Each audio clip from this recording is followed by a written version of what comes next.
about your family? I'm so lucky because my mom Canan from Turkey and my dad Atif from England and Pakistan. I speak Turkish and English. I learned from my mom about the Turkish culture and I learned from my dad about the English culture. And I'm attached to both.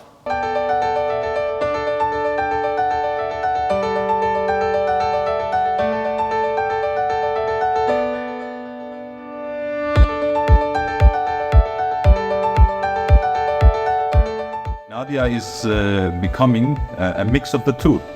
As I'm from Pakistan, born in UK, so I'm already multicultural. And Nadia now has Turkish as well, which is like Pakistan, British, and Turkish. So she's actually becoming a hybrid of a new version of us, actually, which is interesting. I think she's very good balancing the two cultures because I don't think she can say I am more towards this culture. For example, and Nadia's mother, I'm very Turkish.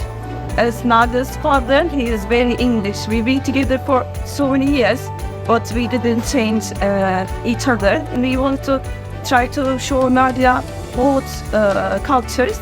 And the funny thing is she doesn't have preference. She's adapting to both of them at the same time. And she found it comfortable to be able to be herself, as Canan said, which I think is very important because they, want to come to school, not make them go to school is a big difference. And now they always want to go to school, So I think it's important for her, and I think it definitely helped her.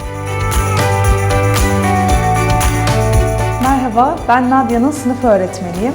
Nadia, sınıfta arkadaşlarına her konuda örnek olabilen bir öğrenci. Hem Türkçeyi hem İngilizceyi aynı anda konuşabilen ve tercüme edebilen bir kız. Bu konuda çok yetenekli. Bence bu yeteneğini ailesinin iki farklı kültüre sahip olmasından alıyor. Bu konuda çok şanslı, onu çok seviyorum. She was here from day one of the school, We remember we came here and she was one of the first students, and now it's like part of uNiK, and she feels that, which is nice. So which one do you like more? Is it Turkish, English, or Pakistani? Which one? I like both because they define my identity.